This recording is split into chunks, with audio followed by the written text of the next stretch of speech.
இல்லை உங்களெலாம் வச்சுக்கிட்டு ஆடு மாடு கூட மேய்க்க முடியாது. ஆனால் நாங்கள் கப் அடிச்சிடலாம்னு நினச்சோம் பார்த்தியா, எங்களை சொல்லணும். இல்லை எல்லா டீமுக்கும் எதிரி வெளியே இருந்தால் வெளி டீமில் இருந்தாமல் வருவான். ஆனால் நம்ம டீமில் மட்டும் உள்ளே இருந்து எங்கள் ஜீவனை வாங்குறீங்களா எதுக்குல? இல்லை பேட்ஸ்மேன் ரன் அடித்தா பவுலிங் போட்டு கொடுத்துருதிய. இல்லை பவுலிங் நல்லா போட்டாங்கன்னா பேட்ஸ்மேன் அடிக்க மாட்டேங்கிங்க. என்னடா இல்லை ஒரு டீமுக்கு பேட்ஸ்மேன்னா அதிக ரன் அடிக்கணும், பவுலர் மடக்கணும். இங்கே அப்படி கிடையாது. விராட் கோலி 300 ரன் அடிச்சிருக்காரு, இந்த சிராஜ் 300 ரன் போட்டு கொடுத்துருக்கான். அப்படி இருந்தால் எங்கள் டீமு விளங்கும்.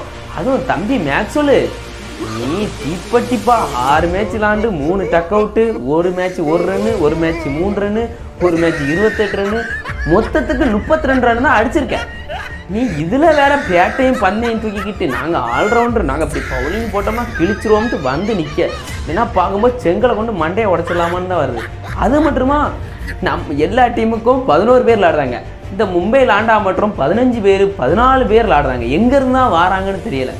இல்லை நிதின் மேனன், நீனா அம்பையர் நிற்கணும், உனக்குன்னா அவார்டு தரணும். வாயில் நல்லா வந்து பார்த்துக்க ஒழுங்கா. உனக்குன்னா blue colour pant, blue colour சட்டை, ஒரு தொப்பி, அம்பையர்ன்ட்டு வந்துடுத மெனாக்கட்டு. போர் எதுவும் தெரில, நோபால் எதுவும் தெரில, கண்ணு தெரியுமான்னு தெரிய மணிக்கு. அவங்களே ஒரு மேட்ச் தான் அடிப்பாங்க, அதை கெடுக்கிறதுக்கு வந்துடுறீங்களாடா. எங்கே இருந்தாலும் கெடுக்கணும்ட்டு வந்துடுறாங்க. இதில் வேற மும்பை டீம் எல்லாம் நாங்கள் வந்து நேர்மையாக விளாடுவோம், நேர்மையாக எடுப்போம், நேர்மையாக பொழுதிக்கினா தெரியாது. ஒழுங்காக மும்பைன்னு எவனும் சொன்னீங்கன்னா செருப்பை கலத்தி அடிச்சிடாம பார்த்துக்க. இந்த மேட்ச் இப்போ ஆர்சிபி மேட்சை பார்த்துருந்தீங்கன்னா மும்பை இருக்கேன்னா புழுடிக்குமாங்க, அவ்வளோதான் நம்மளால சொல்ல முடியும். அவங்களே ஒரு மேட்ச் தான் ஜெயிப்பாங்க, அதை கெடுக்கிறதுக்கு இவங்க ஒரு வழியை பாரு. எனக்கு தெரிஞ்சு இந்த வருஷம் மும்பை தப்பித்தவரி கப் அடித்தாலும் அதுக்கு நீங்கள் களவான்ட்டு போகலாம், அதுதான் சமம், அவ்வளோதான் நம்மளால சொல்ல முடியும்.